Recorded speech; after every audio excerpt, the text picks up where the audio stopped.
ethnic groups, the Bukusus, the Sabots, the Tesos, the Tachonis, and the Batura. So, and if you go by percentage, you realize that the Bukusus are the majority. So when you employ, you realize that they will definitely be, the majority will be a higher number. So it's, as much as we try our level best to accommodate even the other percentage, it's a bit of a challenge. The other issues are... maybe just to be specific, yeah. How many employees do you have? 6,000. What was it, that number? CS.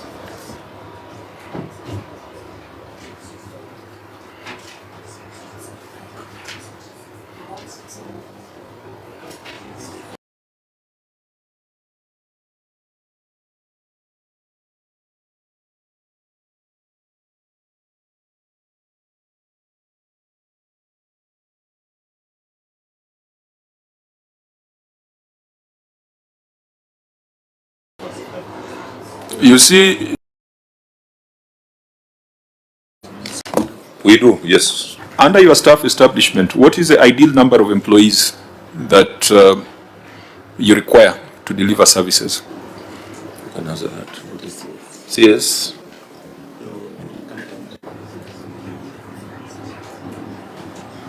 Governor? CS, I thought the CS would have that. Yeah, because you're saying you have a staff establishment. The staff establishment is not just an organogram. It defines the positions required and the numbers required in an ideal situation.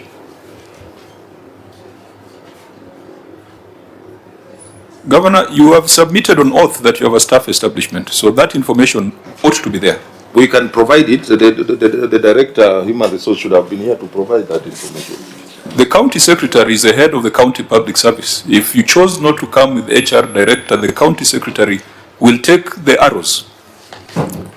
How can you not know the content of your staff establishment? Has it been approved by the cabinet? Has the staff establishment been approved by the cabinet? It was approved. So if it was approved, county secretary, what did you approve? What did cabinet approve? You have 7,085, eating up 53% of your total revenue. In your staff establishment, are you saying you need 10,000 or you say you need 5,000? Because if you have a staff establishment that requires 10,000 people, then for you to implement it, the problem is going to get worse. So this is a question that I think CC level, governor level, it's a question that you must be able to address. What is your ideal number of employees as per your staff establishment?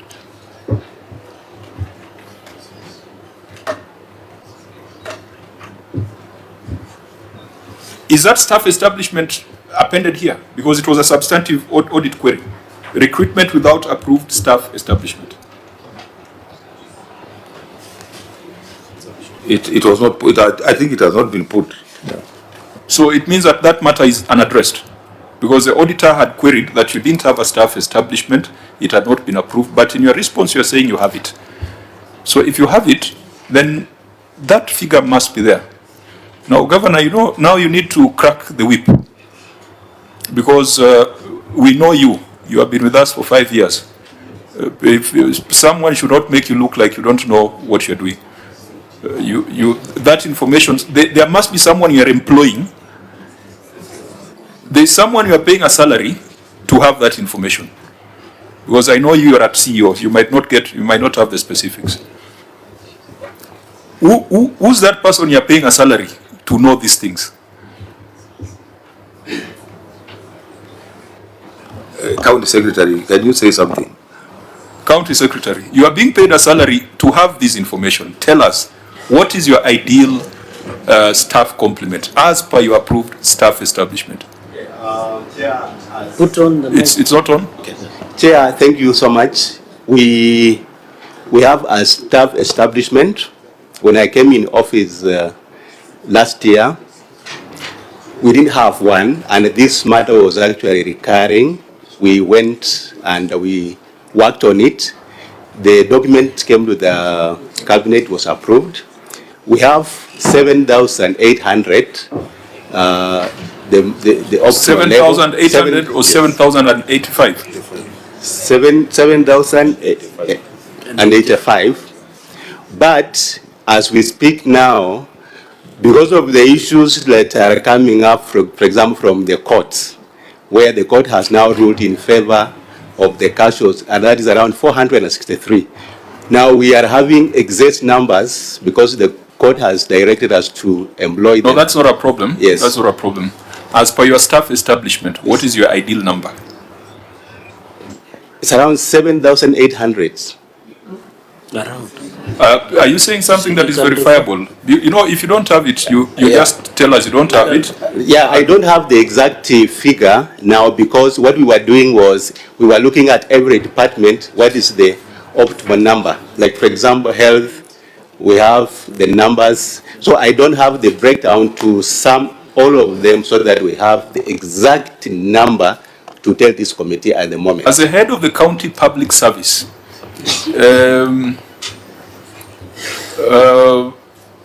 isn't it alarming that you do not know your ideal county public service? That's an oversight, Chair. I think I will familiarize myself with the total numbers from all the departments now. Yeah, I think in your role, that's a number you should be working with everywhere you go. Chair, Senator Rake? so you are saying sometimes last year you did staff establishment, but the year under review, you employed 642 without staff establishment. What were your basis that you are doing this employment, yet you have indicated on record that you had already through the cabinet the approval of staff establishment? So who are these 642? Is it part of the people who are casuals? Because, Chair, if you look at in the report, that there were 694 employees serving on probation for a long period, up to 20 years. So these 642, were they new ones, or was an addition of 694 employees who are casual? Number one. Number two, what was the basis of the court order that you got? And then number three, this staff establishment and segregation of staff. These 7,085, Chair, are they in permanent and pensionable terms, or the others who are on casual? If you can answer those three questions, Chair, would it be not? And finally, maybe the MCAs, with this staff establishment, when you did the audit, were you able to see this document? Because it's just a document that should be provided. Chair, I yield back. Fine, you can have very quick responses so that we can go to projects. Yeah, thank you, Chair. The number that we have given, that is 7,085, it comprises both those on permanent and those ones also who are on contract. Now, the numbers that we employed last year, those were also casuals who had worked for several years, especially in the Department of Health. And my Honorable Senator, our colleague, is very much briefed to this matter. So that figure was more of regularization because they were also casuals. The other casuals, the 463, those ones were casuals who were working in the defunct system, and therefore they went to court in 2013, and the case has tracked on until it was finalized this year, and that is why we are bringing them on board. So those are the two categories of casuals that we are referring to. Now, honorable members, there was a payroll audit that was done by the Office of the Auditor General. OAG, can you confirm that it covered Bungoma County? Yes, it covered Bungoma County, Honorable Chair. We had agreed as a committee that all counties whose wage bill was above 50%, we were going to conduct an inquiry so that we deal with the specific issues, we get to the bottom of the problems, and we find out from the counties if there is any intervention that they need from the Senate. I want to propose that all these HR issues, even though we are going to consider the written responses, we are going to make specific recommendations, but Bungoma will be on the list of the counties that will appear before this committee to go through the payroll audit by the Office of the Auditor General. So I think the HR issues here some of them we have already covered. Employment of staff on contract without gratuity provision. I think that was the 549 million that we were talking about earlier. So I think that would be the direction. We'll take the written responses, make our recommendations, but have a specific meeting to address the payroll audit. Governor, again, the auditor is citing failure to provide monthly progress reports of procurement contracts. The person you pay a salary to provide monthly progress report, who is that person?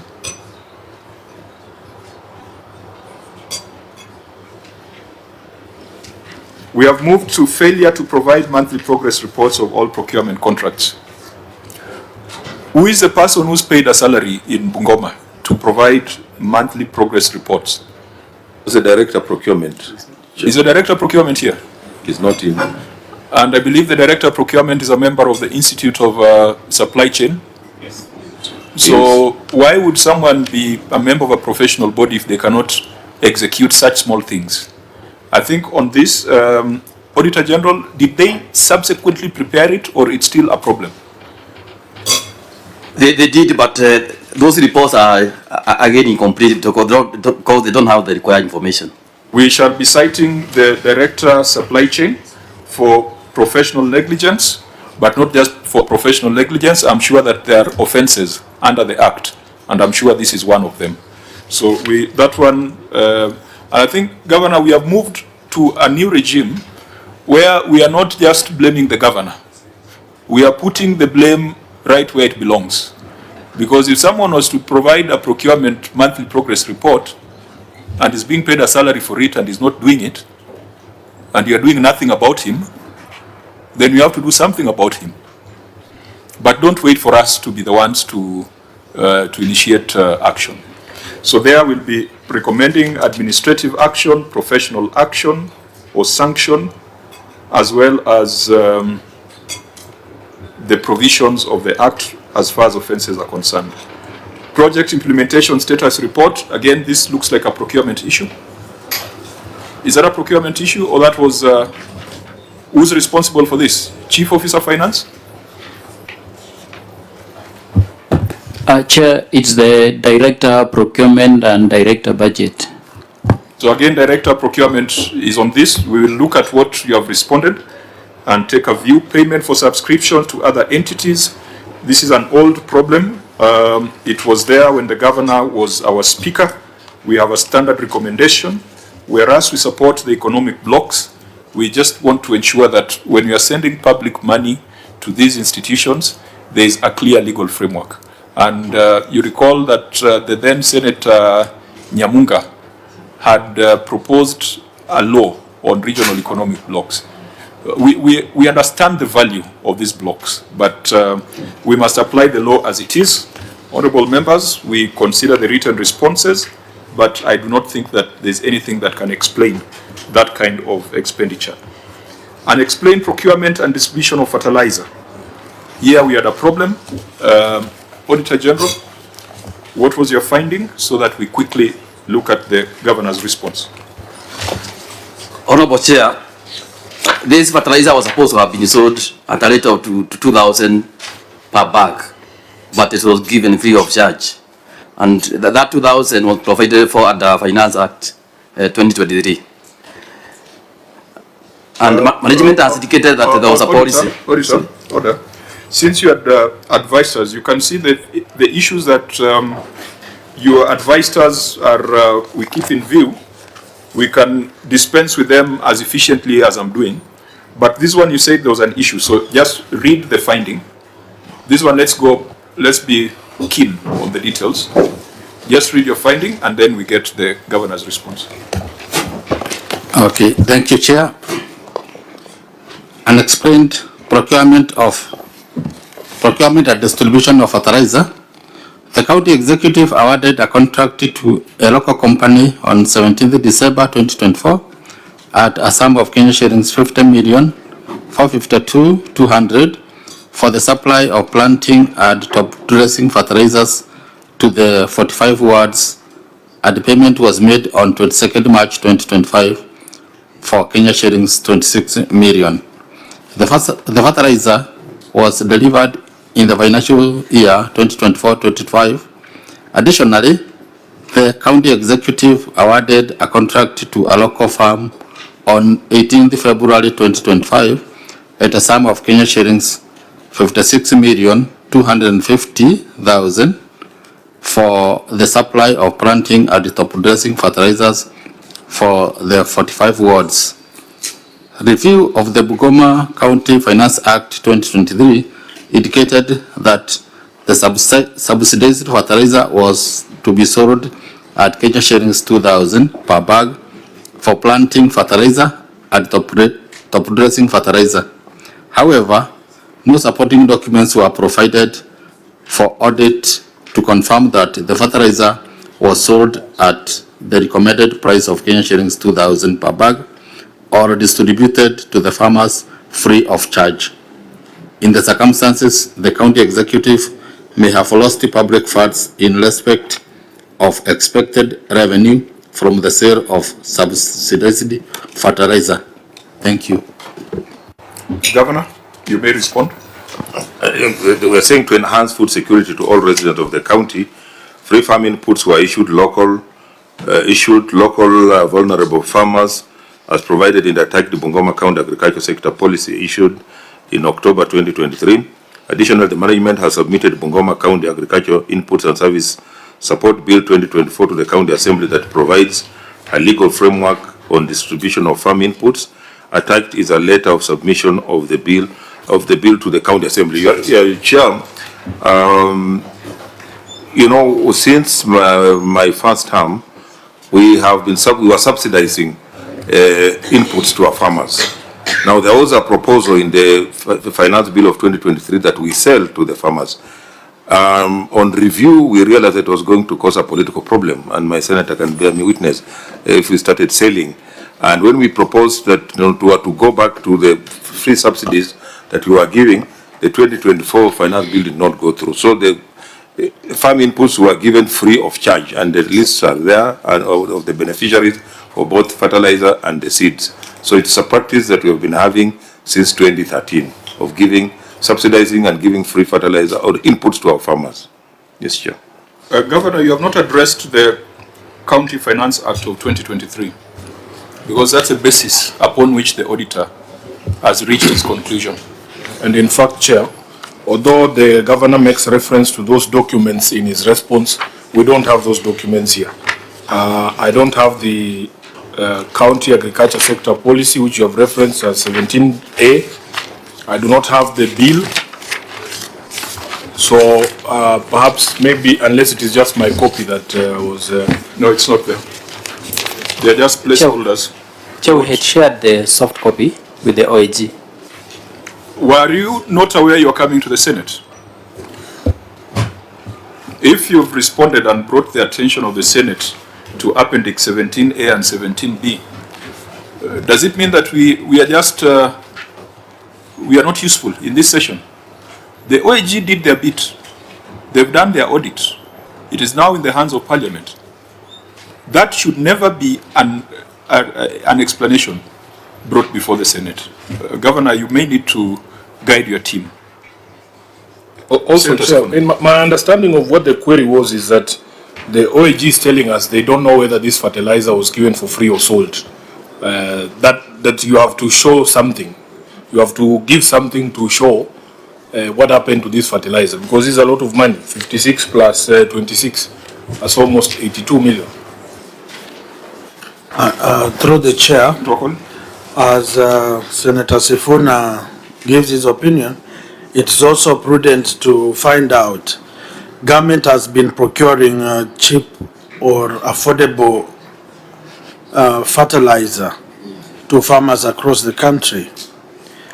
Is what national government providing different from what we procure to give for free?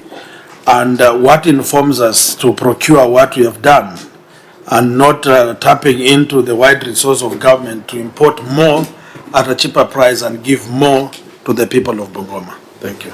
Senator Churake. In addition, Let me pick it up from where the area senator has left. I thought, Governor, the government through national subsidy program on fertilizer, and you know he has more authority because he's also the chair of agriculture like you, is through National Cereals Produce Board. But when I see that you are using a local company, because we are paying 2,500 for subsidies. So does it mean they subsidize from 7,000 to 2,500? So does it mean, how do you procure on this? Number two, you have said there is a bill. Have you ascended it now into law, or is it still a bill? Then on the issue of the rejection, I think I've heard you say that the Finance Act of 2023 and 2024, you have just given us that there is a forwarding letter of a bill to the county assembly, but you have not given us an assentment, because you are the one who should ordinarily assent this finance bill into the act. So question one, this procurement from an independent instead of National Cereals and Produce Board. Number two, is this bill an act now? And number three, you assented to this bill fully aware that you had indicated that you wanted to subsidize and sell it at 2,000 to farmers. And then finally, Chair, this list of farmers on 45 wards, how many are they? Were you giving a household or individual farmer? You know, there is a difference between the household and individual farmer. And you saw what happens to the seedling story of Mandera, where we were being told everything that is planted across the Dawa River was provided for county, but when it came out, it was not direct beneficiary to the farmers.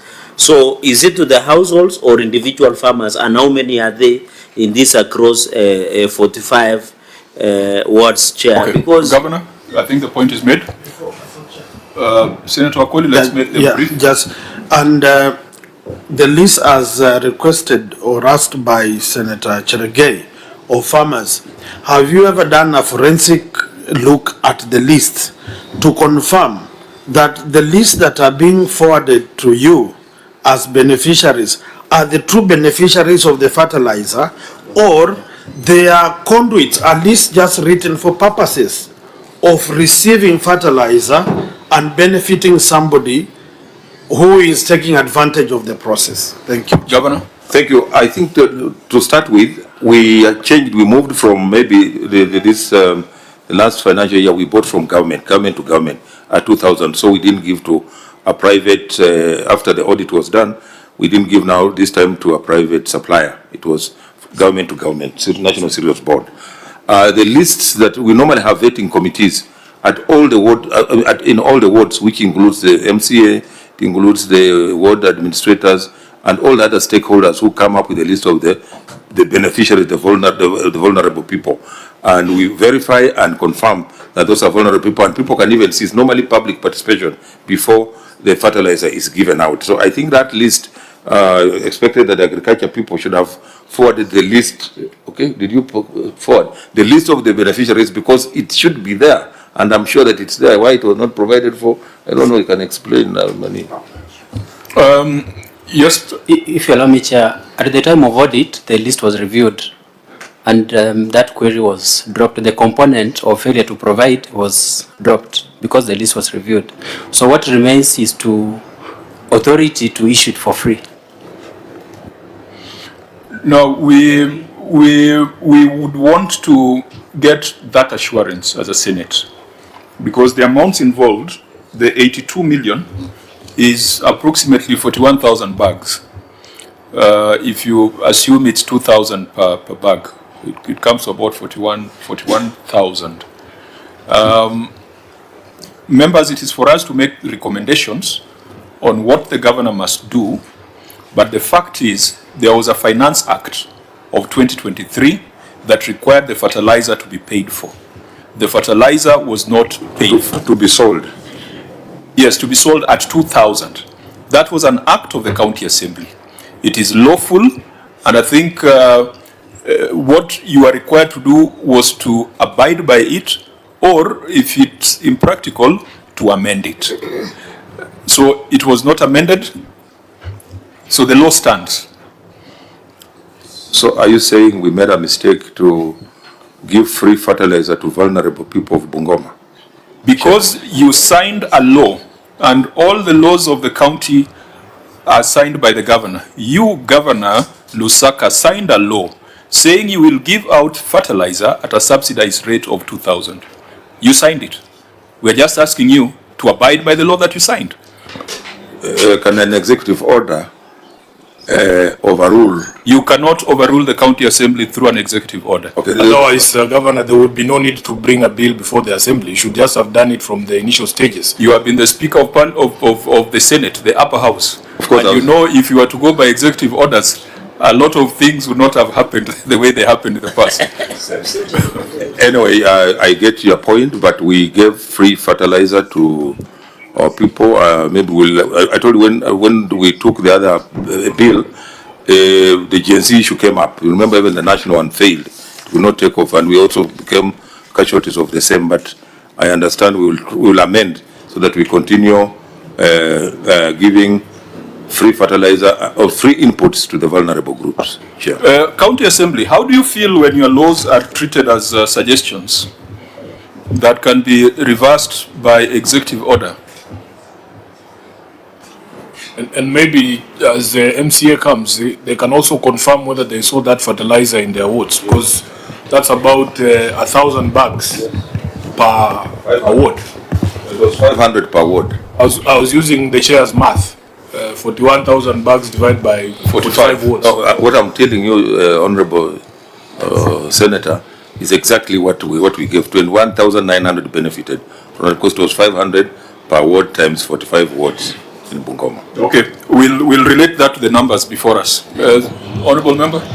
Thank you, Chair. I confirm that actually the 45 wards, each ward was receiving 500 bags of 500 bags of top tracer fertilizer, and planting fertilizer also 500, and also seeds were given to the farmers. And in this regard, I want to also confirm that in regard to what Honorable Senator Sifuna has said, the fertilizer was given to specific farmers. Actually, when we are doing vetting, we don't do vetting in regard to the maybe families, but we look at the specific farmers. Then there are some things we look at, maybe if somebody has land or doesn't have land, to go utilize that using our village admins. So that is what actually happened. Address yourself to the law that you passed. In regard to the law that we passed at the assembly, actually the fertilizer was supposed to be sold at 2,000 shillings to the farmers, but eventually the tradition was there; it was being given for free. So when you're writing the law, the tradition was not there. No, it was there initially. They were giving it for free, but later on we passed the law at the assembly. But at the time of giving, after recruitment, it was given to the farmers. It was provided by the county government and given to the farmers for free.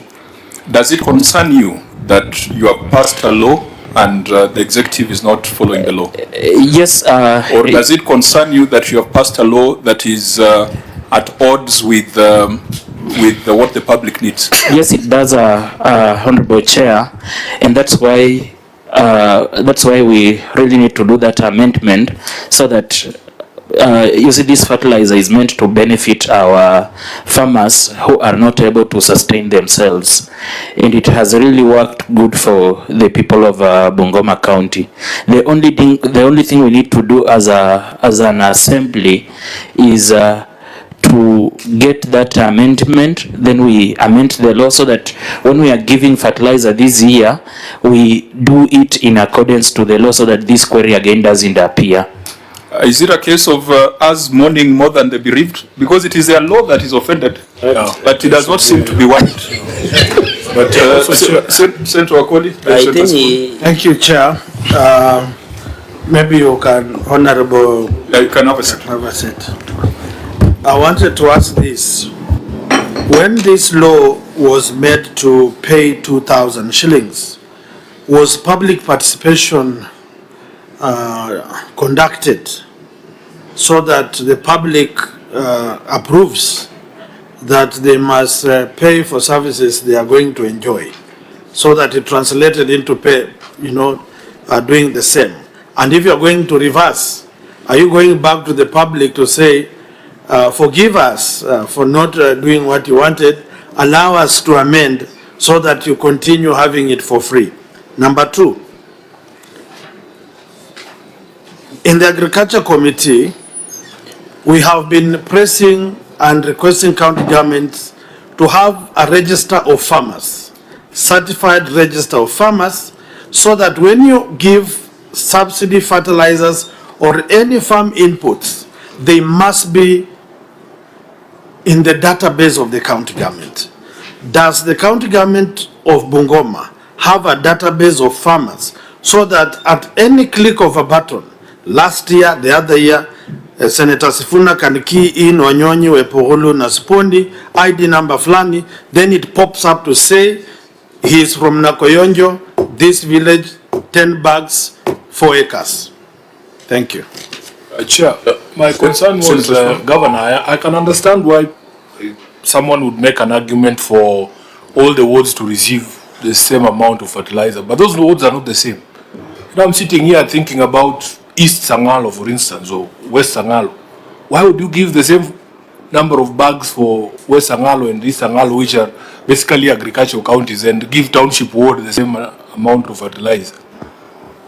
Chair, in fact, we have had that consideration where we said instead of giving fertilizer to, say, township, they opted for trade loans. But at some point, again, the MCS came up and said, no, we also deserve to get fertilizer. Where we take it, not your problem.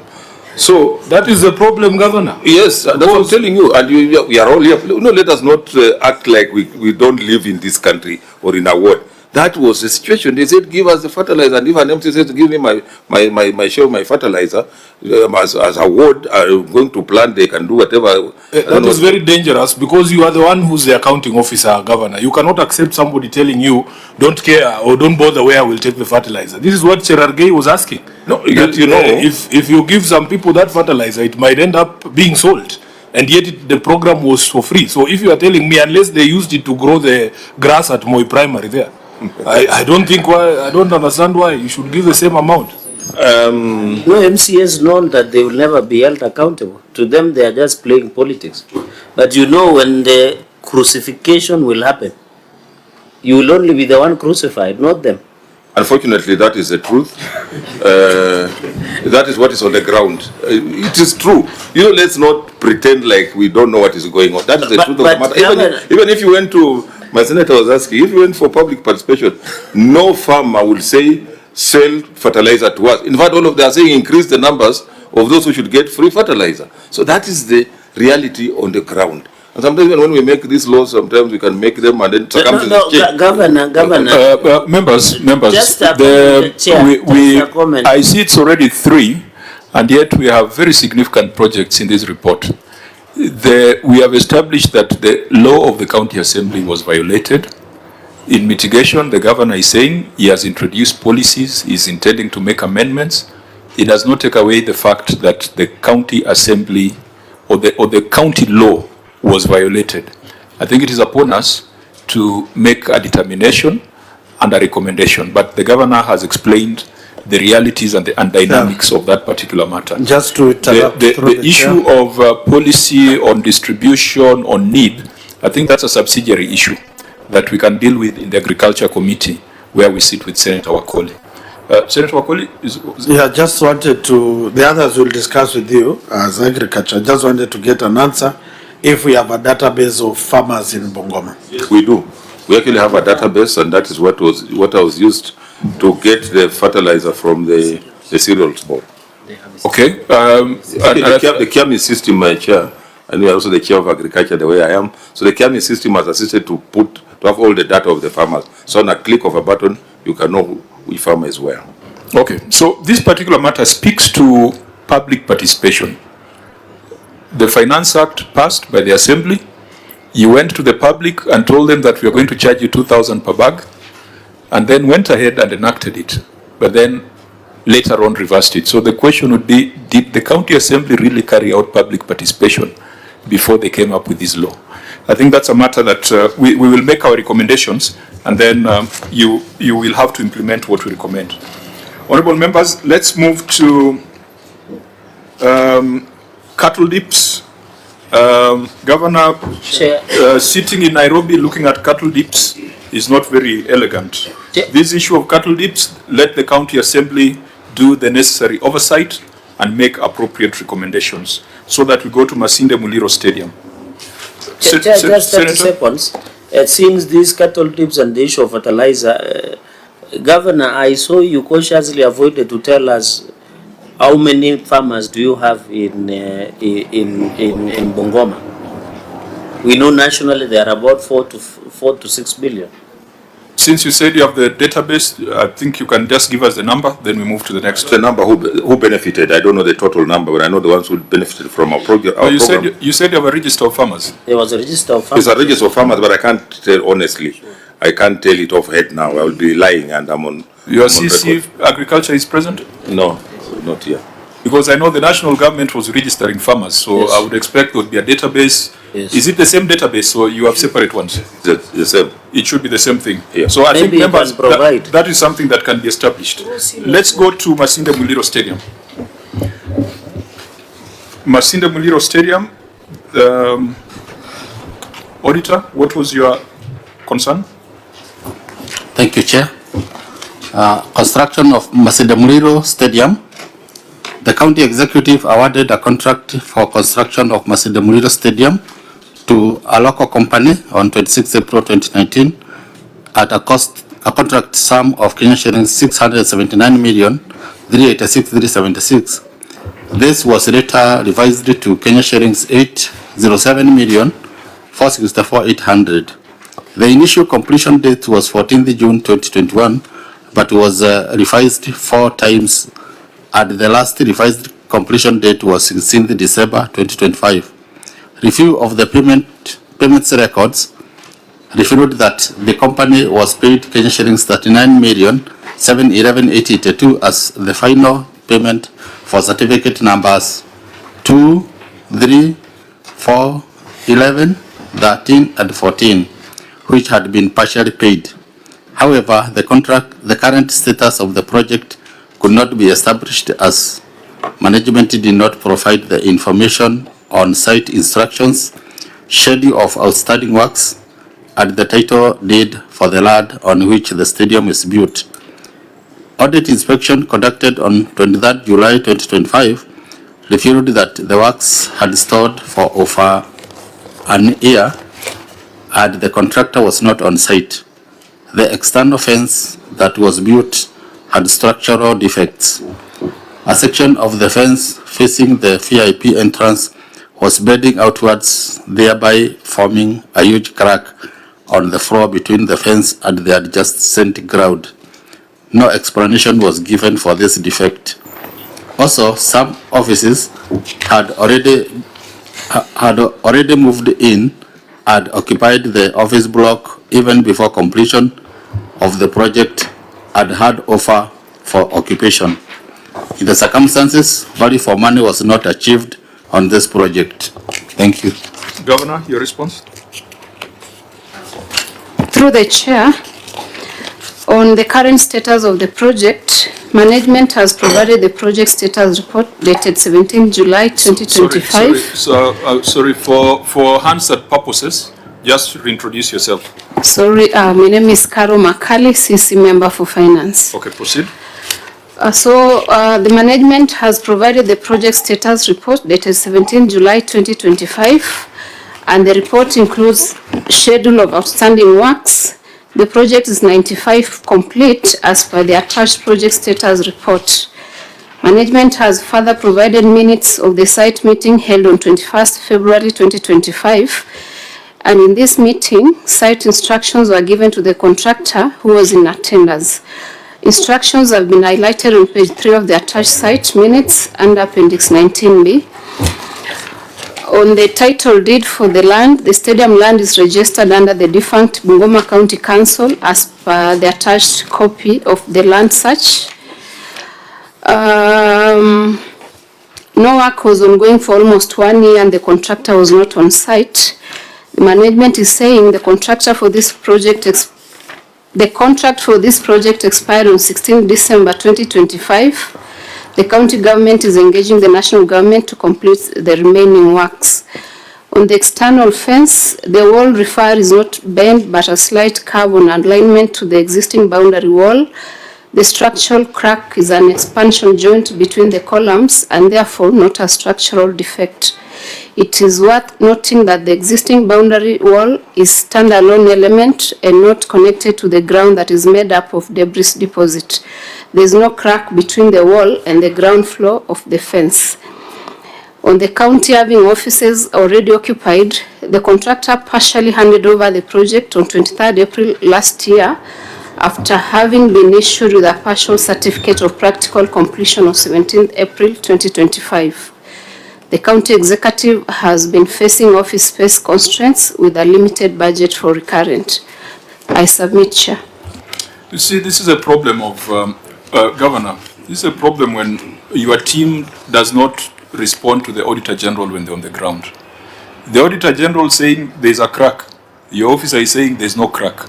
Now, who are we going to believe? Surely, why did this matter, why couldn't this matter be resolved at the exit meeting or management letter meeting, management letter level? How do we now agree that a bend and a curve are two different things? Yeah, actually, under normal circumstances, we should see the same thing. So let me ask the QS to explain. No, I think you need to be concerned the way I'm concerned, because if you are not, then we are not on the same page. We didn't need to come to Nairobi to debate whether it is a bend or it is a curve, or it is a crack or not a crack. You know, what amount of explanation will convince us when the auditor says there's a crack? Then now we say there's no crack because the governor says there's no crack. And Chair, you know what is the most concerning? The people of Bungoma and the country at large, they're expecting a stadium. How is it that it is offices that were given priority? I don't think there's anybody sitting somewhere thinking we need the county offices to reduce the pressure on the county headquarters. We want a stadium. And promises have been made. I remember there was a big fanfare there in Bungoma. I think we hosted one of these national events. The impression created was that we were getting a stadium, Governor. What's going on? Chair, Governor? Sifuna, when were you last to the stadium? No, I was at home in December. I didn't get to go to the stadium. But I'm just wondering, what are these things? So, what I wanted to confirm is that there is a stadium. Yes. It's about what percentage? 95%. Okay, and with beautiful offices. So we can't just leave those offices unoccupied. I thought you were going to say a beautiful pitch. The pitch is, we had a challenge with the pitch. That's what I'm saying, Governor. We want a stadium. That is what a stadium is for. You can't say we have a It's stadium. like saying you have a hospital, but the kitchen is very nice. Very nice. No. I think let's understand the spirit. We have a pitch which we want to improve. The pitch is LC Leopards played there with the Nzoya, and the canopy has been put. The pavilion has been put. So what we want to do is just to improve on the pitch. But the pitch is a working condition. You can play football there, and the stadium is there. All we are saying that now we also had offices there, which instead of just wasting, they also occupied. But the stadium is there, 95% complete. Okay, so let's go back to the issues raised by the Auditor General. You wanted someone to respond?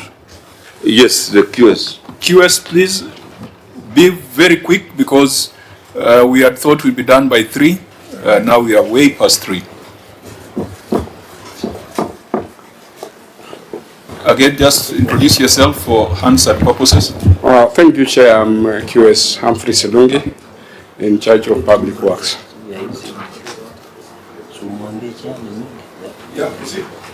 Yes, as per the management response, I got the information about what the auditor had raised. I went and cross-checked. For instance, we are firm that the ground and the wall are not joined. The ground floor is on its own. That's why we can... QS. You know, you are telling us a story. Yes. What was so difficult when you got the management letter, just to go to the ground with the auditor and tell them, auditors, these things you are saying are not true. I am the professional, so that it does not come before us. I didn't have a chance to meet with them in the exit meeting here. But whoever was in the exit meeting knew that there was an issue that required a professional to deal with. Governor, those are the gaps. That is why if you have an audit committee, if you are part of that audit process, this matter would not be reported the way it has been reported. I mean, it's a bit frustrating for us at 3 o'clock to be arguing whether there's a crack or not. Can we, members, without getting lost in the trees, just take a global view? You have done 95%. What's a plan to get to 100% and to ensure that you deliver fully for the people of Bungoma? Chair, maybe can I add a question that was observed by the OAG? Okay, please make it brief. This title deed for the land on which the stadium is built, is it a veil so that it becomes easy? Is it a fail? You know, I've been to this stadium before. Fine. If it's there, just tell us the appendix. Governor? Yeah, the stadium land is registered under the defunct Bungoma County Council as by the attached copy of the land search. Which is next? Search 19C. Oh, 19C. Fine, as you go there, what's a plan to 100%? Yeah, 100%. The canopy, there was a delay in the terms of supply of material, and that's being done by the national government. And we have also negotiated with the national government to do the pitch for us to good standards. So once that is done, and there's that directive by His Excellency the President, once that is done, we shall be at 100%. What sort of commitments have been given? By the way, Governor, just understand our frustration. Yes. Because for some of us, when we hear stadium, the first thing is the pitch and the canopy, and the seats. So I am not convinced that that is 5%. That is what should come at the tail end. Honorable Senator, we have had a lot of challenges with the contractor, that local contractor called you now. We've pushed left, right, even to get to where we are has been a big challenge. Even some of these audit, the queries that you are seeing here have been as a result of that particular contractor. But we have pushed until where we are, and that's why we said now for us to be able to conclude, because like you're saying, even as we want a stadium, our focus is the 2027 AFCON. We are also waiting to be part of it. So we want that be done, and that's why the pitch, that's why we have, as the national government, and there's a commitment that they are going to do it for us. Honorable members, maybe finally, Senator Wakoli. I want to ask my people, these offices that we are enjoying the ambience, do they have water, sewage facilities to allow our officers to use those facilities? Governor? The county secretary and those who are living there are here. They can they can tell us whether there's water or not. The county secretary is the one leading the people. Sorry, through the chair, when my people in Bungoma are watching, they'll be watching him answer this question so that... County secretary, direct to the point. Yeah. Chair, I want to confirm that we have clean water and a sewer system. I am also a beneficiary of that temporary arrangement. So we have the facilities, the way Honorable Senator has asked, we have them. Thank you. Okay. Chair, I want him to expound on the temporary arrangement so that we move to the next level. You know I come to that pitch, right? Yes. So I can fly this evening and get you off guard. So please tell us the truth. Chair, Honorable Senator, you are most welcome to my office and you will enjoy the facility. Order. Address yourself to the committee, please. Yeah, that is a stadium, my friend. That is not your office. Address yourself to the committee. You'll be safer that way. Thank you, Chair. What I can say is that we don't intend to have the stadium as offices. It was a temporary measure, as we also make arrangements to have now a few officers that are there to relocate. We had a challenge of paying rent where we were in the old building where we were renting, and therefore, as we also normalize, we should be actually moving out from the stadium, so the stadium remains a stadium. Thank you, Chair. Through the governor and my chair. It was to be a final question. Yes, I'm Make it a final finalizing. question. Yeah. Which water line are you using to facilitate the use of that stadium? Koika, I think there's Koika, the line from Koika, Koika 2 is one that is going, and actually it came when we were doing the preparation of the Madaraka Day. That's when the water, we made sure that the water went up to that place. Number 2 is we are putting up an administration block. Why the county sector said it's temporary is because that we are putting up an administration block. Once it's completed, then it will be, all officers will move there, and then they will leave the officers for the stadium to be occupied by other officers. Fine. So we have auditors as boots on the ground, and they can confirm whether what the governor is submitting is accurate. We keep this in view, but we'll also, I think the auditor will check whether there's been any violation of the contract, particularly on pricing, whether there's been a variation beyond what has been agreed in the contract. Is there anything like that, auditor? No, there was no problem with the validation. It was well done. Okay, so it's just the workmanship and the value for money. Yes. Fine, we keep that in view. The High Altitude Training Center, I think directly, Governor, you have spent 30.9 million on a high altitude training center, but it has not been put to use. There were a few things that had not been completed, but I want to confirm that phase 1 has been completed.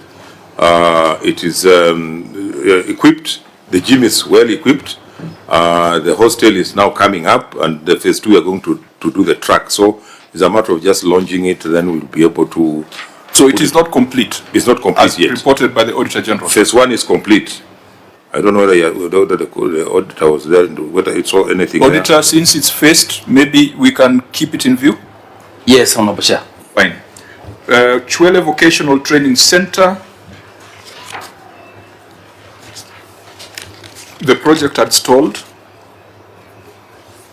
Even though 5 million had been paid, the total contract sum was 30 million. Governor, has this made any progress? The Chwele VTC. But give them, let me see, Chwele.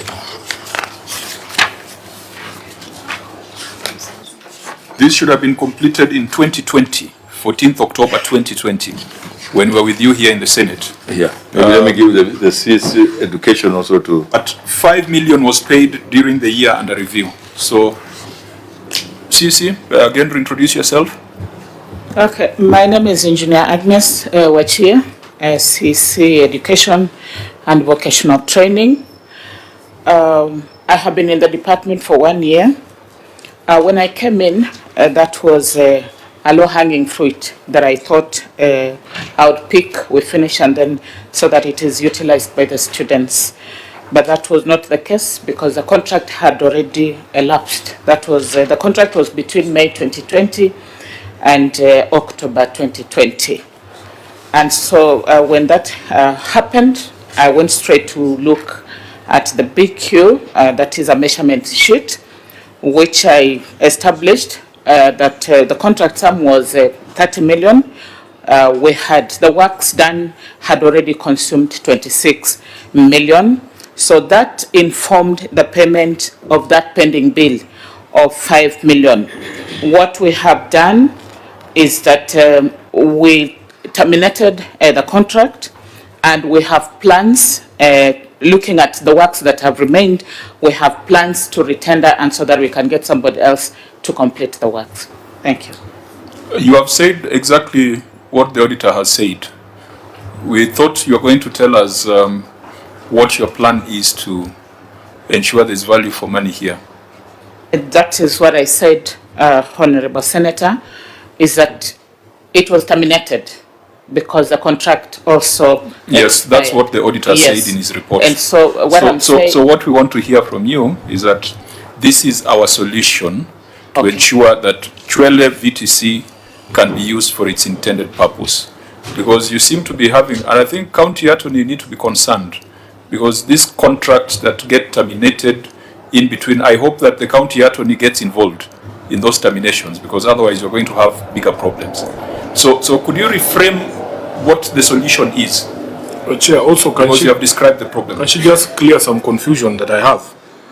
Are you saying the contract price was 30 million? You said they had received 26, you added them 5.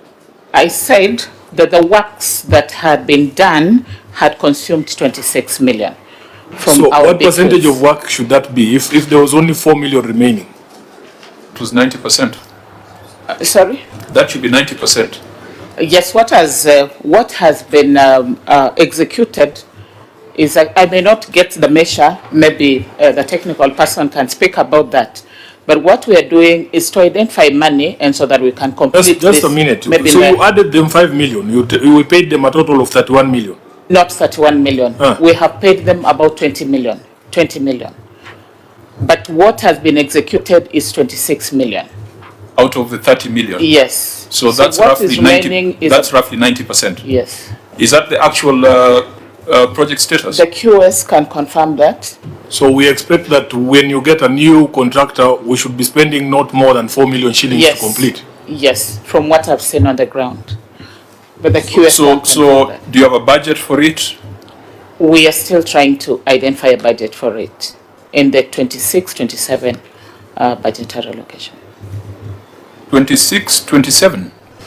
I thought that's done. In the coming financial year, not this one. We do not have a budget for it in this 25-26. We do not have a budget for it. So you're saying this project will remain unutilized, incomplete, until the 27-28 financial year? We are actually utilizing it, but it is incomplete. Once it is completed, we shall fully utilize it. Governor, you just need 4-5 million to bring this to life. I mean, that's not a lot of money. It's the money you spend on Christmas tree lighting. I'm happy that my MCA representation are here, because these are some of the things we put in the budget. Then when they go, they remove. So I hope that they can see that this is urgent and important that we are able to complete. Yes, Chair. Any comments on this, honorable members? Governor, just to advise you that the Senate had passed a motion last year to advise counties not to begin any new projects before you complete this. We understand the pressure that you might get from the MCS to begin new projects for obvious reasons. But I think this one is very unfair, that you have almost gotten to the end of the contract itself, the construction itself. There is absolutely no reason why you can't get that 4 million shillings to complete the vocational training center before you begin any other projects.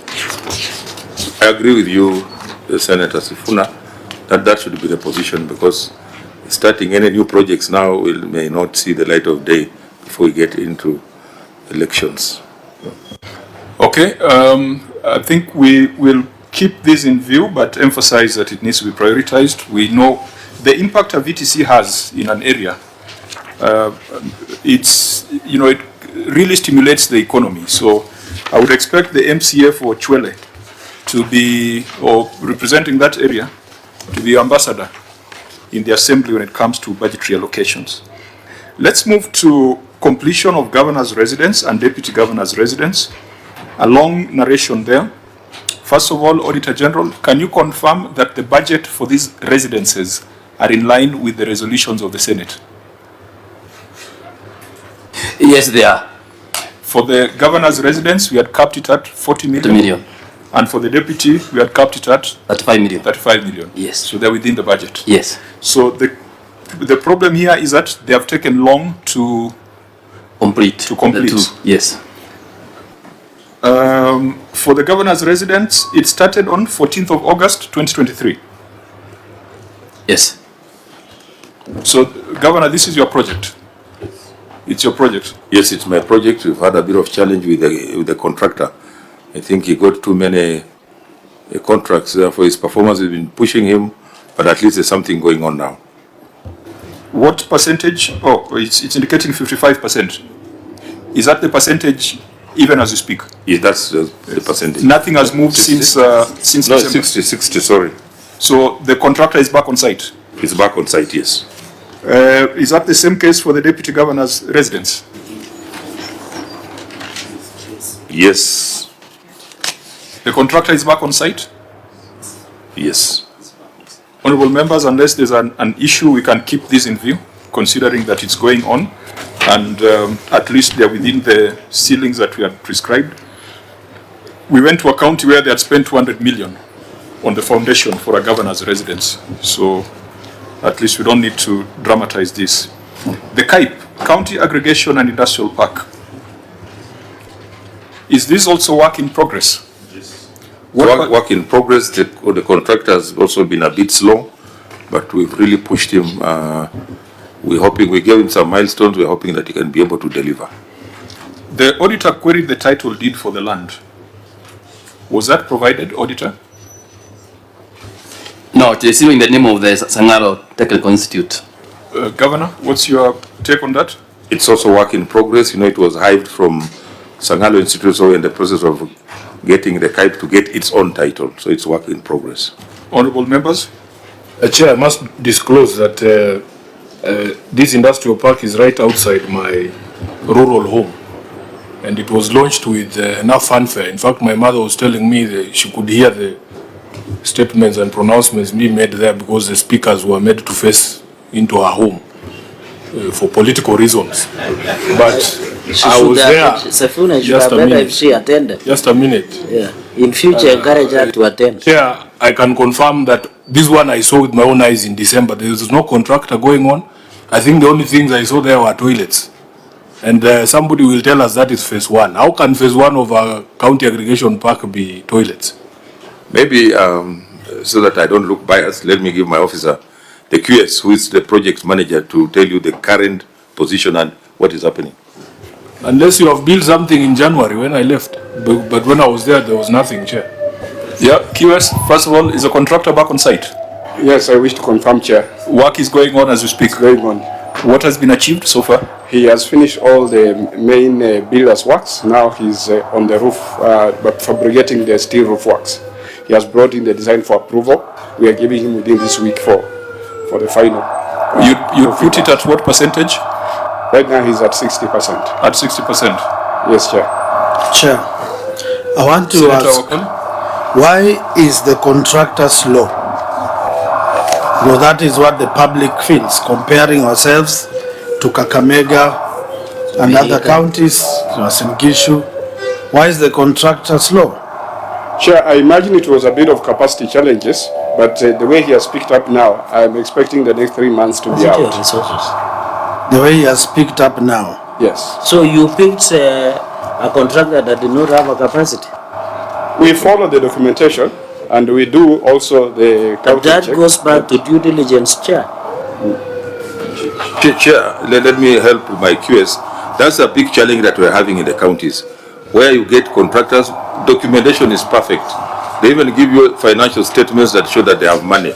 Just the way our people do when you want to go to the US, you go and get a bank statement from somebody, produce it, then you don't, then immediately you go. Chair, please, Governor, through the chair, you know the Americans are watching. You want our people not to be going to America. Because unatoboa sira ya Wakenya, which is dangerous. Yeah, nyumba. Can you use a better example, Chair? And you know, Senator Sifuna is a friend of the Americans nowadays. So, anatoboa sira. Or if you want to go to Uganda. What the point I was making is that we have a lot of challenges where the contractors are not presenting the correct position. Because you realize, and my roads engineer is here, somebody presents very good documentation, but unless it's paid, he can't move. Unless you pay him, he just waits. So we must look for another way of identifying the real capacity of the contractors. Because this contractor came, the document looked well, and he looked like he can perform. But then he has had a lot of challenges, and that's why we are where we are. We would be where Kirinyaga is, where Migori is, where Embu is. Thank you. Since almost every county has an issue under CAIPs, or every county that has appeared before us, maybe we might, as a committee, call for some special audit on CAIPs across the country. Because it's not yet time for a performance audit. They've not started functioning. So we can keep this in view. because they have confirmed that the contractor is on site, and so Senator Chiragi? Maybe, Governor, there are some of your colleagues who have appeared here and they sometimes feel that KIPES is not necessary. What will be the value addition to the business and farmers and the people of, through the chair, and the people of Bungoma? Is this necessary? Will it do some change around? Because some of your colleagues are arguing that they were never consulted. The designs were poorly done, like in Makueni and other areas. Maybe just, Chair, in 30 seconds, you can tell us whether this aggregation park is a necessity in Bungoma, and whether there will be value addition on which type of goods that these KIPES will provide to the people. I think we did agree in COG that they were necessary in all the places, and governors, most governors were launching them. So when you turn around and say now it doesn't add value, I think it's double speak. But I think for Bungoma, we're going to have value addition. Let's look at what informed the whole concept of the KIPES, you know, value addition, aggregation. I know where Senator Sifuna's side comes from there. The bananas that your mom is growing and the neighbors would be aggregated in Sangalo, and also ones from Mount Elgon and all that. So instead of Kungangana Sana, we have warehouses that are going to be coolers that are going to be there. So it's going to add value, in my opinion. Thank you. Chairs, through you. Senator? As you come from Bungoma to Atuebuye, there is a facility that was constructed by the local government at that time, purported to be a horticultural cooling stuff. When you pass there, the place is like a defunct ruin. Even the women who don't have where to put their goods can never step there. And yet it is a well-built facility. That shows us that unless we are careful and determined to do value addition, those coolers in Sangalo might never be seen by anyone, and it might degenerate faster than the ones on the highway to Nairobi. So I hope and pray, my governor, that we motivate our farmers to make use of those facilities. Otherwise, that structure on the way at Matisi is a key study of big projects that can be shameful to the sight of the taxpayer. Thank you. I agree with you. Governor, I don't know what assurance you can give the people of Bungoma who feel that there's usually not adequate consultation, especially public participation, when we're doing these projects. There are people who fear that in the next few years, that Sangalo National Polytechnic or Bungoma National Polytechnic might lose all its land to these government projects that don't involve the community. I don't know what assurance you can give them as the governor of Bungoma. Governor? Yeah, we will ensure that we have public participation going forward, so long as it's a proper public participation.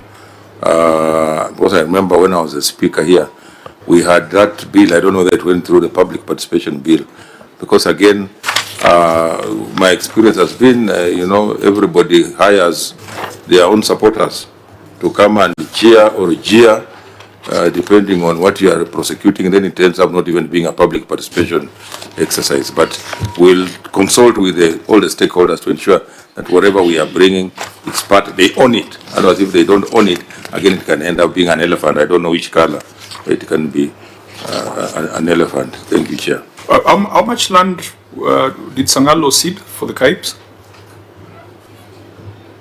Sasita. How much was Sasita? It was mine. Huh? Because if you followed the recent... It was around 30 acres. Around 30 acres. Yeah, I wanted to if you follow the contemporary conversations, the former Vice Chancellor of Kenyatta University addresses himself to such issues where institutional land is being hived off on executive orders. So we need to be careful about that. So we keep these KIPES view and move to the next issue. Of course, we'll make more specific recommendations. The next issue is the Sangalo Junction to dual carriage There's a very detailed finding there by the Auditor General. There's an even more detailed response from the county, which is how many pages, Governor? 3 pages. So, taking note of the written responses, Auditor General, your query was value for money. Was there any finding here that implied loss of funds? Honorable Chair, no. So when you say that, bill, for example, under bill number 16, some bitumen, etc. had not been done. If it had not been done, had it been invoiced? No. When you say that concrete works, including a footbridge costing 50 million, had not been done, had it been invoiced? No. So all the issues you have raised there, Bill 16, 17, 20, 26, street lighting, was done by another state agency. Yes. Did the county also pay? No. For street lighting? No. So in your observations, you are just raising variations in the BQs? Which ought to have been done. For that 24.2 million, the BQ has not been revised to remove that item. What's the process of revising the BQ? They need to be subjected to evaluation committee. Governor, was that done? Roads.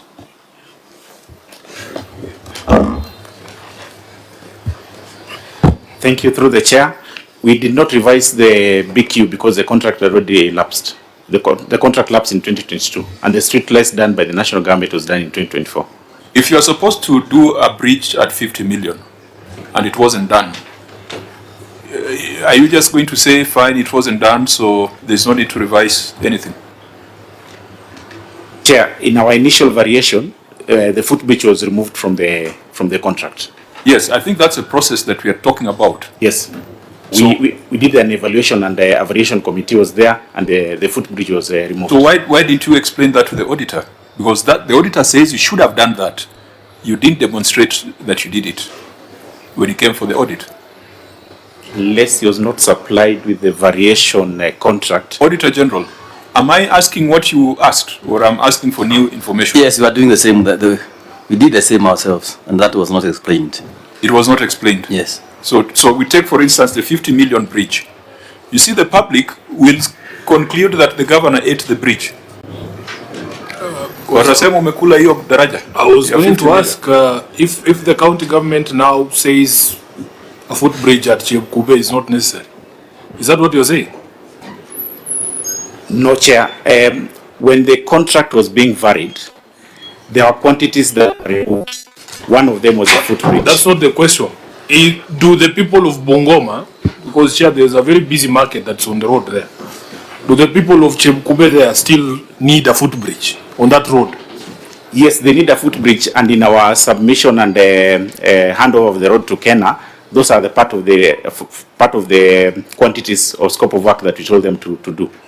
Through the chair, I want to ask, and I don't know if this works. You know, there are people are back on that road, and the public does not even understand who is working. When did this agreement, or when did Kenya take over this facility? When a contractor had not done what we agreed that he should do, and looking at the millions, 1.something billion given to them, they have not done what we had expected them to do. Is it in order? We have no, even the street lights, as you say, they are concrete posts funded by the national government during Madaraka, consuming a lot of our taxpayers' money. There is no cabro around that road for people to walk. The drainage is pathetic. There are no rails. My friend, how can we allow such people to go scot-free and just hand over a 6-point-something kilometer to national government? Governor? And who are these evaluation committee? We need to know them. Under whose instructions are they following to change that thing? Probably, Chair, that's put it in context. When we inherited that road, when we came in, we found a huge pending bill. Most of the works that were done had not been paid. So what we did is to first of all pay for the works done before we then give them instructions to do work that they are ought to do. For example, they had not done the second layer, but we had not even paid for the first layer. We cannot tell them to do a footbridge and we have not really paid for the first layer.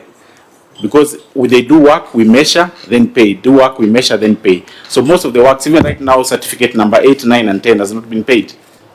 Through the chair, last year, that road had manholes protruding on the road. Manholes or potholes? Manholes, and at some point, potholes. So there was a collabo between manholes and potholes. And at some point, those manholes were flattened. And people started marking that road. The public rose up against it and asked, why are you marking the road and yet part of the work has not been done? That exercise stopped. Today, they are now recapitulating with a thin layer of what we call kokoto. Looking at the sides, no drainage. On the side of West Kenya, Mteremuko, down West Kenya, that water is bringing down people's houses. We cannot allow the contractor to go scot-free. If it's a Chinese, Honorable Chair, the Chinese fella must be brought to be seen in public so that people know this is the Chinese person who is taking off with our money. Thank you, Chair. So Chair, for the record, you see the Chinese was pointing at me. I'm not the Chinese, right? No. By the way, Chair, don't suspect yourself. You know, in the elections of 2022, I might not have followed the conversation in Bungoma because I was also looking for my own seat. But I remember this dual carriageway being a very hot button issue. I don't know if the governor can jog our memory about what he said he would do and whether he has done what he promised on this dual carriageway. Governor, what I promised was to hand over that road to Kenya, which we have done. From the initial Senator Sifuna, no. You seem to know much more than the governor is. That's what I promised to do. That first of all, that was not our road. The road belonged to Kenya. For the county government to have put money, I mean, to have budgeted for about 1.9, that can do several roads. And that's what I used to say. That was wrong to have put that kind of money on a 6 kilometer road from Musikoma to Kandui. And I said it was wrong. And I said, I'll hand over to Kenya, which I have done. It has had a lot of issues. Even the workmanship was poor and the designs were wrong. In fact, my two senators know. To turn, you have to go all the way to see you where before you turn, but now we could not just abandon it the way it was. We have handed over to the right people to complete it, and that's what I promised. Although it has all those challenges, Honorable Senator. Thank you. It's what class of road is it? Is it a C or a B class? Class C. It's a class C, yeah. Which should be a national government road. Yes, it is. Now, Senator Wakoli, it is our power. We have it in our power to compel anybody who needs to appear before us or who needs to be seen in public. We have that power. So without sounding like we are profiling Chinese contractors, I don't think that should go on record. Whoever it is, whether it's a local contractor or an international contractor, if at the point of report writing, we feel like there were significant irregularities, we have the power to summon anybody. Because this is a lot of money. It is 1.6. No, how much is it? 1.5 billion. 1.57 billion. That's a lot of money for a county government. So I agree with you that whoever needs to be summoned, we can summon. Chair, I think, Governor, and you were with us during the turbulent times of NMS and transfer of functions. I remember, Chair, when you chaired us in last session, you remember Narrow County government did boarding facilities. That is a preserve of national government. Is there any documentation that was written between the county government of Bungoma and Kenya National Highway Authority that they should do that road? There was documentation. There was documentation? Yeah. So, Chair, maybe we look at that, but there is no value for money because doing 6 kilometers at 1.5, billion. And was it approved by Kenya for the county government to do it? It was approved. Okay. Fine. As you finish, Chair. Yes, Senator. Finally. As you can clearly see, and I wish the El Nino rains come so that you can take a chop and visit that dual carriage. When it rains, it becomes a waterway. If you are brief in height and not stable enough, the water can sweep you down the drain. But everybody eats ugali there. No, ugali is not as factor here. We are talking about quality, the quality of work. We are talking about the storm and rainwater. I wish you people, through the chair, take a visit when it is raining in Bungoma. This is a scam. These people have looted Bungoma. And I pray, Governor, that before this national government takes this road, maybe let those people account for the 1.2 or 3 billion. Sure. So that you also wash your hands like Pilato and allow these people to be either crucified or let free because of what they have done. Remember, we have the power as Parliament to recommend the debarment of a contractor. So that if it's workmanship arising from the, the capacity or negligence of a contractor, then we can put a stop to it. So again, we have the power. Governor. Chair, I don't want to contradict what my senator said. He seems very angry. But before casting aspersions and making judgment against maybe any contractor, like you have said, you have powers, why don't we maybe constitute some investigation to find out, because we also want value for money. We want to know how much has been spent and whether there is value for money on that particular road without making this value judgment at this point in time. Through you, Chair. Senator Dulo, you wanted to make a comment? Senator Sifuna? You know, Chair, there was a recent conversation in the national space about how counties have utilized the money that we send to them, especially in northern Kenya. If you ask me, as somebody whose rural home is in Bungoma, did the town need that dual carriageway? Yes. Was it necessary, or was it required that the county government take up that responsibility? I think it's no.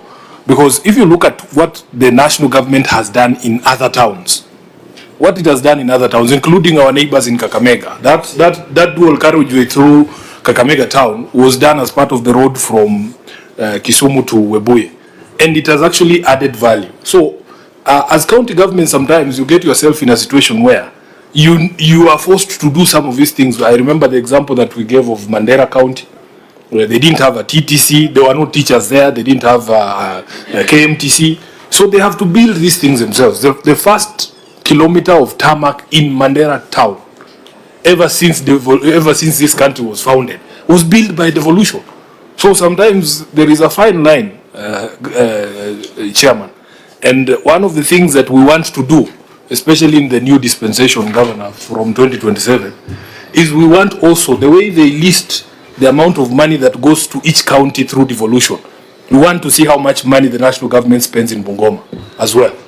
Because they have the chunk of the money, and you find that these resources are sent to other places inequitably.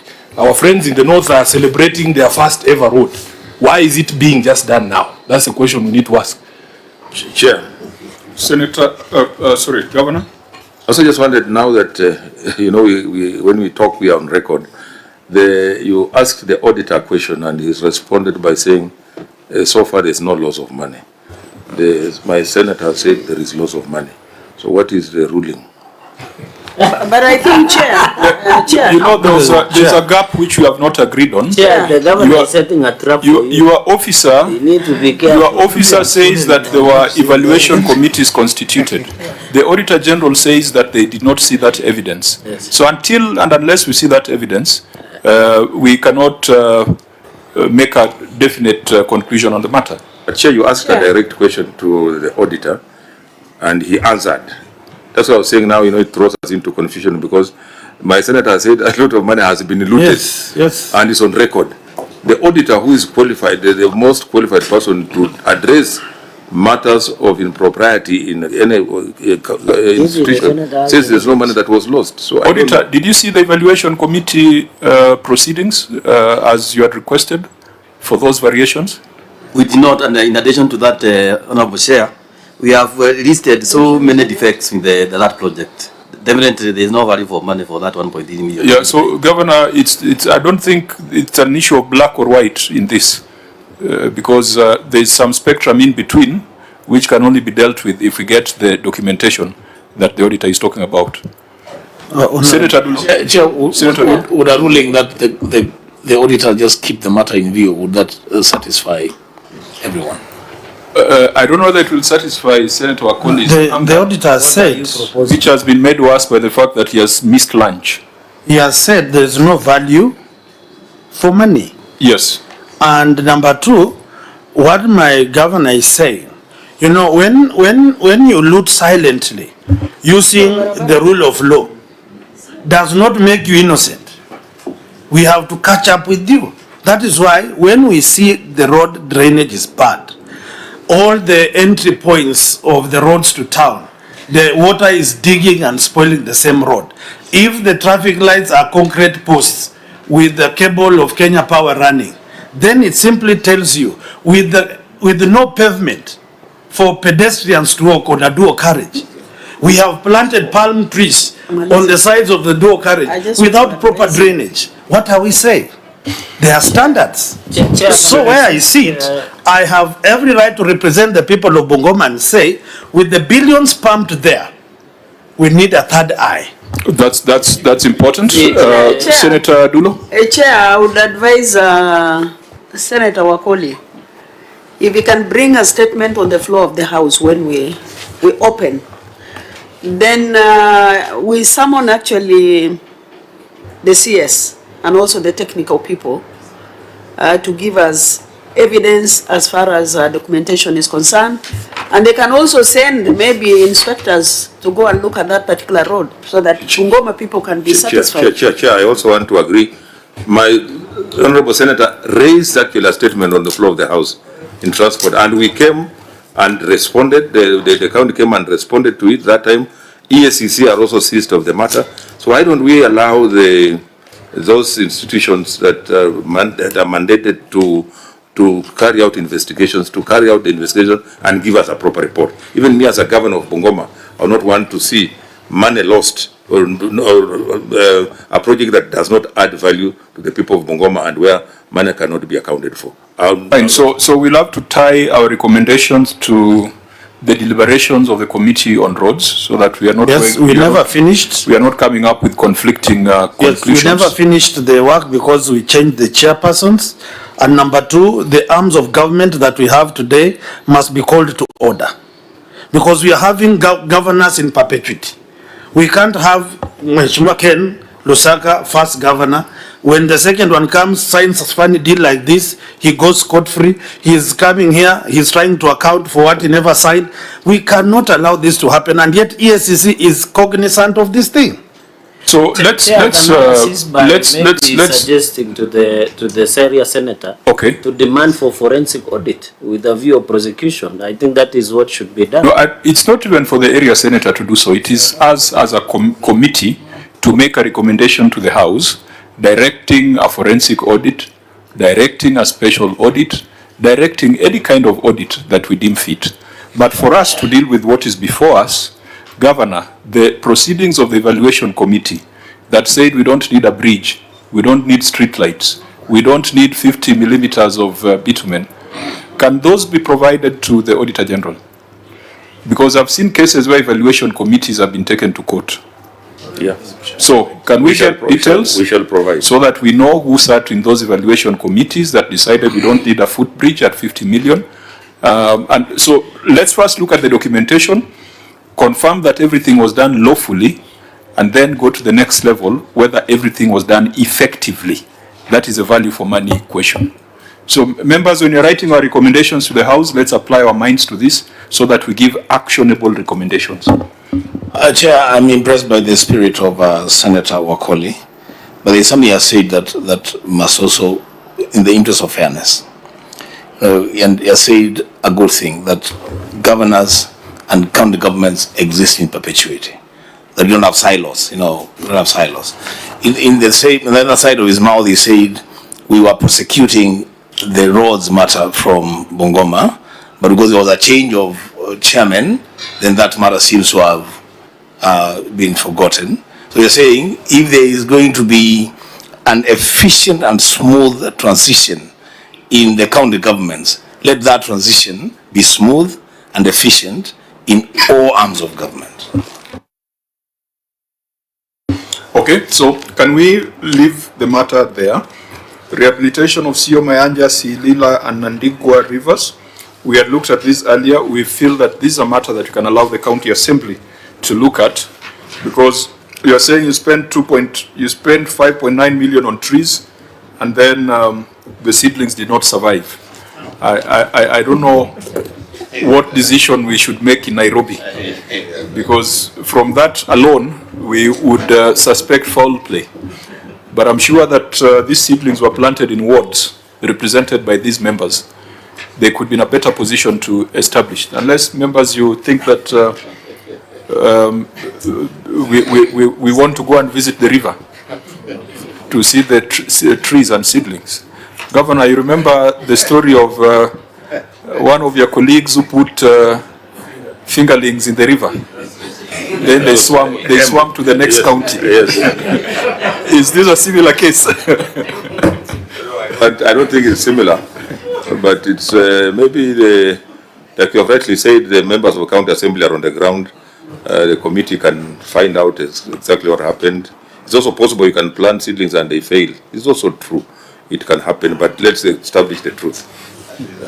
Okay, County Public Service Board officers, we have demonstrated that your County Public Service Board is not doing a great job. You're putting up an office for them. Is this work in progress?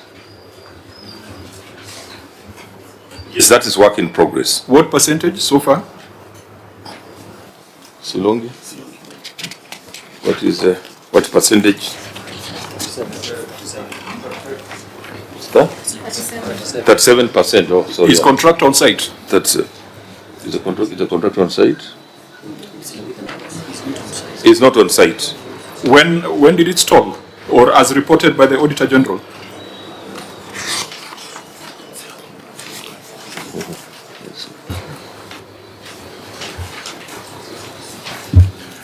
Yes, through the chair. The contractor is not on site. It's told about 6 months ago. And the challenge has been a formalization of the contract. But the recommendation has been that they terminate and just retender. A lot of contract issues. It's an indictment on your procurement procedures. Yeah, the matter, of course, the recommendation had been given to the CEO of the board, and I think he's taken a bit too long. Anyway, you said your board was put in place 2 weeks ago. A month ago. 1 month ago. Yes. We keep this in view. ECD classrooms and 2-door pit latrines. This is what I was saying at the beginning, that escalating issues of pit latrines to the Senate is a misuse of the powers and time of the Senate. But the issues are before us. Maybe just to tie it all up, Senator Wakoli, you had indicated that you had done some oversight on ECD centers. There's even a report. No, this is just my notes. The report will come after a short while. Maybe you can give us a background and then it can help us resolve. Yes, thank you, Chair. I think the matter that has been cited of Luya Bwake ward, I was on the ground in that ward. The contractor, in perspective, was given 4 classes. He deliberately abandoned the 4 classes and is nowhere to be seen. In Luya Primary School, only stones were there and nothing else. The other school, he had built one side of the wall, and the connection between the wall he created was with another old wall and left it at the lintel. You can also cite other various institutions that have poorly been handled. It is in public notice in Bungoma. I was in Mrefu Primary School, where the workmanship was poor. The class, I think, was built 2019. The floor is not there. There are no chairs. There are no tables. And the matter is all over. There is another institution called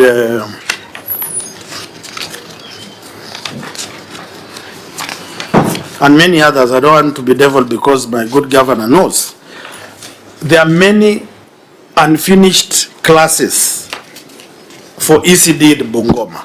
In Sibakala Vocational Center as well, because this is a ministerial matter.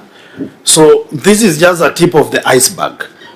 And what we are asking the county government of Bungoma is those contractors that have been given ECD classes to construct, they ought to do a good job. Do a proper class, a proper flow, do proper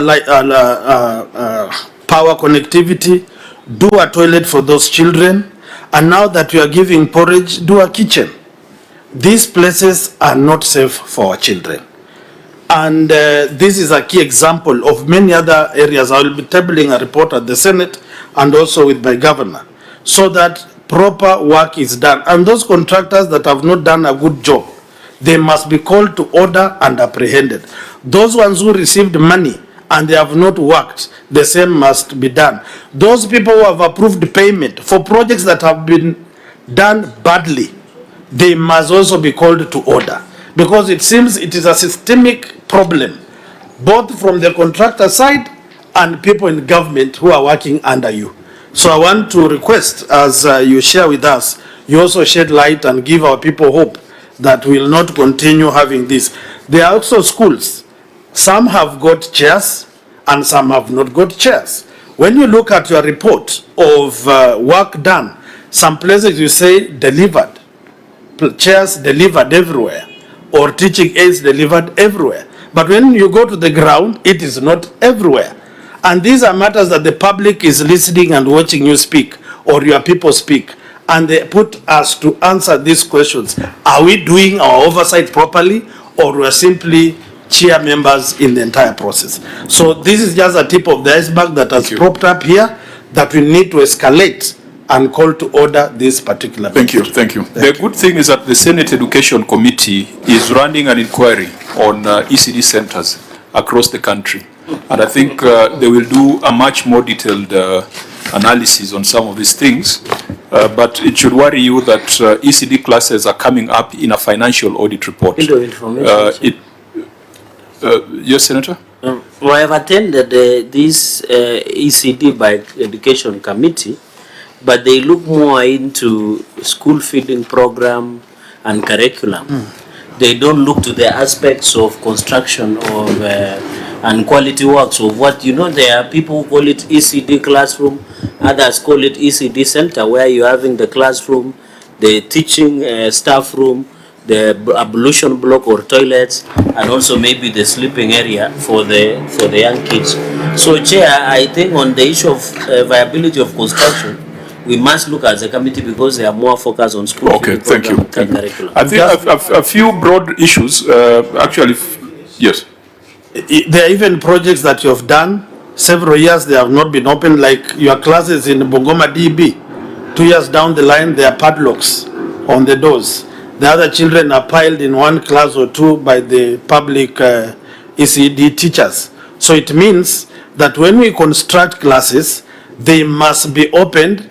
Pupils must occupy with the right tools and equipment, with the right teachers who are paid properly on time, and the rest. I think the others I'll pursue the committee. Okay. Now, Governor, let's come back to the report. I just wanted the Senator to lay the background.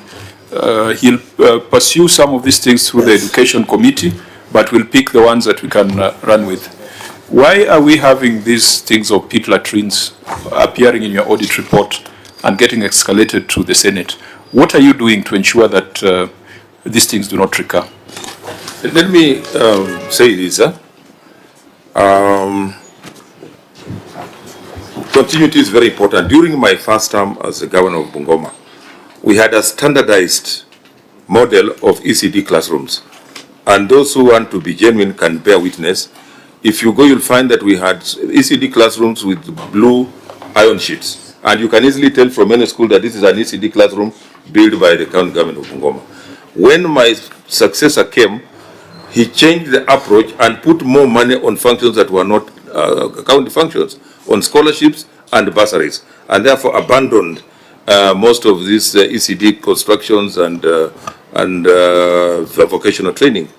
When we came back, we find that a lot of those contracts had also been given out, and contractors have not been paid, and therefore that's why some of them will they will go and put padlocks and say we must be paid before we hand over the classrooms. So what we are doing now is to get back, and my focus has been that let us get back to what is our what's in our schedule for what does it say we do, and that's why when I initiated that, there was a bit of resistance, there was a bit of was thrown here and there, so that we reduce now. In fact, what the control of budget did say that about scholarships and bursaries, that let us focus on what is ours, so that we build standard ECD classrooms, we equip them, and also give materials to be supported there. I want to maybe thank my my senator for the oversight, but I also want to ask him that when you get that kind of report, the forums that you also address, so that it doesn't appear like maybe it's infighting, you can raise it with me without maybe raising it in a funeral or in a forum that is not very pardon? So that then, we are not forced to also respond.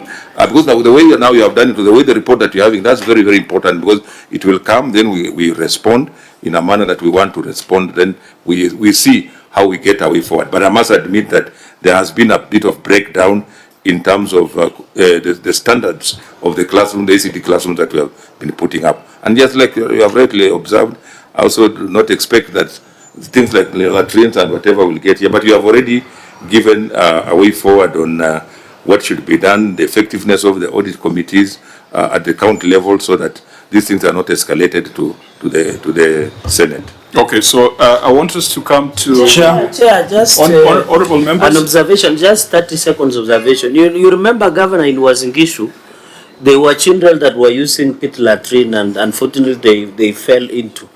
In as much as these two door pit latrines and other that has been raised in question number 22 and 23 has been escalated, why don't you change the design of the latrines? Because these are young ones, you can imagine, Chair, and there were casualties in Turbo constituency over having pit latrine in a preschool. So why don't you change, now that we are saying the former governor diverted money to some other programs, why don't you change the design so that we protect our children? Point made, Senator Wakoli. Thank you very much. First, I want to correct my good governor that when I've been raising these matters, I've not attended a funeral. So my good Lord knows that I've not articulated issues of the children in the funeral. Number two, when we stand in public to celebrate achievements, the same public will want us as oversights to talk about challenges in public. Key study, Honorable Chair, I attended the oversight meeting in Brangasi, Vocational Training Center, and in that meeting unannounced, about 1,500 people came, and they were arguing about capitation. They were talking about tools. They're even blaming your principal for eating money. I had to give him an opportunity to defend himself because they wanted him to leave. And they were raising matters of money, that in 2016 they got capitation, 2023 they got capitation, and then 2026 they got capitation. So they were asking the teachers that are cheating on board, after that 2016, they staffed up to 2013, up to 2023. Then from 2023, that's when they got money in 2026. So as a leader, I have to listen to their concerns and definitely raise the matter to those concerned. And therefore, it cuts across the county, and your minister is here.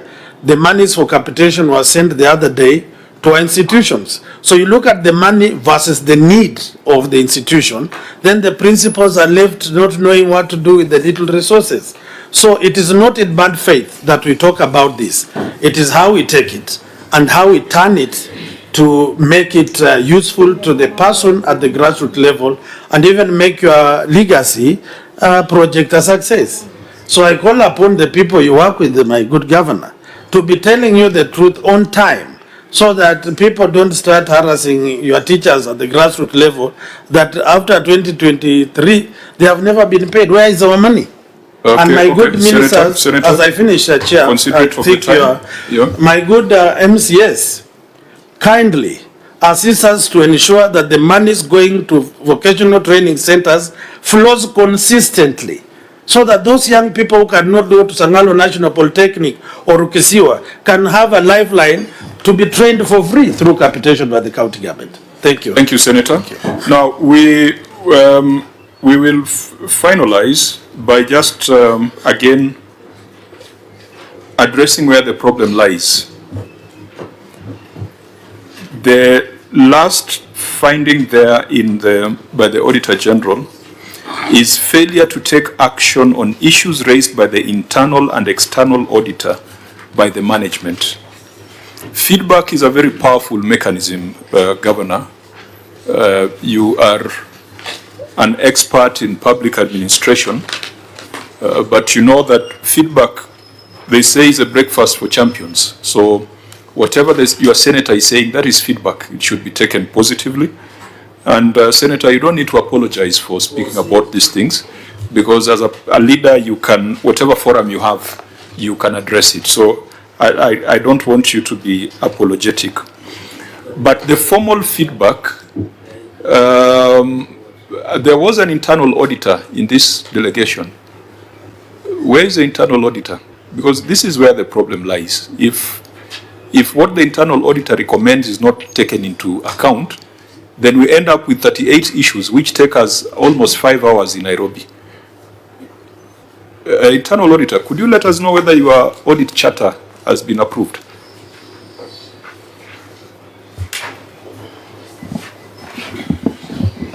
Yes, Chair, my internal audit charter is approved. When did your audit committee last sit to look at your report? They sat in November last year, 2025. In November last year? Yes. Since the Auditor General laid their reports, as the audit committee sat just to take note of the external audit report? They've not sat. Is when I've given them a notice to sit next week. What should be the ideal situation? But now that the Auditor General has laid their report, you know the governor is coming to the Senate, shouldn't you cause a meeting to happen before? Yeah, we should have called the meeting, but there was a delay because of some of the audit committee, they don't reside in Bungoma, and calling them without finances, sometimes it's a problem to them to come and attend the meetings. So, Governor, if you make that work, if you make that process work, you wouldn't sit in the Senate for 5 hours, because you have seen half of the things here are things that could have been resolved if there was keenness on the part of your team, and if the recommendations of the internal auditors and external auditors were implemented. We hope that if you put in place the right mechanisms, your next report will be dealing more with policy issues rather than pit latrines and seedlings that have been washed away by the rivers. We have not been able to go into details on the receipt of revenue statement, but we take note that you have made a detailed response in writing. We will analyze that response. Earlier on, we saw that you had some slight growth in on-source revenue, even though 960 million of your revenue is coming from hospitals. That is not healthy, because if you take away the hospital fees, assuming we implement FIF properly, then you'll have very little money, you'll have very little revenue. So we'll analyze your written responses and make recommendations, which then will invite you again in about 60 or 90 days to follow up on how far you have implemented those recommendations. But it should worry you that 960 million of your revenue, is it 960? Chief Officer, 960 million. Yes, Chair. Out of a total of 1.4? 1.2. 1. No, it can't be 1.2. It's the OSR is 671. Then the other one is 960. It should worry you, Governor, if more than half of your revenue is coming from hospitals, because your total receipt was 1.4 billion. Out of which 960 billion came from hospitals.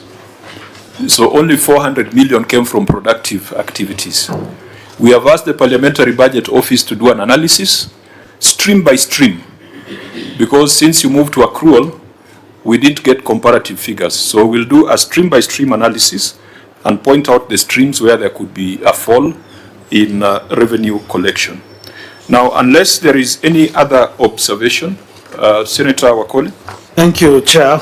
I have a question to ask our good lady who is in charge of audit. You have boldly said that many of your members don't come from Bungoma, and also logistics, fare and all that. What does that say? I thought the county government facilitates you to work. So why is it that you can, before your boss and Kenyan, say what you have said? Internal Auditor. Thank you, Chair. I've not said that they are not facilitated, but for this period, there was that issue of 50% that the budget has not been uploaded, and so the county could not access any money for them. Then our chair comes from Nairobi, other members come from Mombasa. So you see, you cannot call them when there is no facilitation for them to come and attend the meetings. But I've called the meeting, they'll be coming next week to deliberate on the issues that are on the table. So, Chair, as Senator Bungoma, I think I should recommend that we need people who are accessible, people who can sacrifice, so that my county get results and value for money. I think it was the first question we put to the governor when we asked him whether the audit committee was useful. And Governor, you can clearly see that the institutions that are supposed to help you are not helping you. Ideally, your audit committee ought to have convened before you came here, because they ought to have convened to look at the report of the Auditor General, make recommendations, and even help your team in addressing them. So if it's going to meet after this session, then it will not be very useful to you. So I guess that's the assurance that Senator Wakoli is looking for, and we also want to emphasize that your audit committee should be a tool that you use to improve your operations, improve your systems, improve your controls. It is not just a job for the boys. Governor? Chair, you know, there were maybe a point of clarification. They actually come from Bungoma, but they don't reside in Bungoma. And also competitively sourced. But I know, like you have said, maybe the challenges of, we had a bit of challenges in terms of cash flow, and that delayed a bit of meeting. But that's not to say that they should not be more active and more useful than they have been. Thank you, Chair. Okay. Any other observation, honorable members? Now, Governor, I will give you an opportunity to make closing remarks. And Senator Wakoli, if there's still something that has not been said, we will donate our time to you for the closing remarks. So, Governor, your closing remarks. Thank you so much on behalf of the team from Bungoma. I want to thank you and all those who are here. And just to say, it has been a very interactive session. This is the way it should be. We come here to improve on where we have weaknesses, and also to point out areas that need more emphasis the way we have done. I think there's a lot of improvement. I remember during my first term, it was very acrimonious. Sometimes it would even turn physical. But when I also came around as a speaker, I tried to create an environment where we come and have this kind of cordial discussions and engagements which improve devolution at the end of the day. So I want to say thank you. The areas you have pointed out, I'll take it upon myself to take action where I need to take action and to improve. And maybe next time when we appear here, you will not see the same issues that have been raised in this audit discussions. Thank you, Chair. Thank you, Governor. County Assembly, I ought to have given you an opportunity to say something if there was anything you needed to say before the Governor. Chairman, is there anything you want to say? Very, very brief closing remarks. Well, thank you, Chair. First, I would like to thank the interlocution or the work we have done today. First, I would like to appreciate the invitation.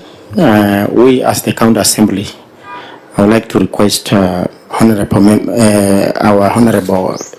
Governor that you make sure that your CCM and Chief Officers actually be providing information in case the auditors request. You know, there are some simple issues that have been mentioned here. Such issues could have been actually been solved at the county level.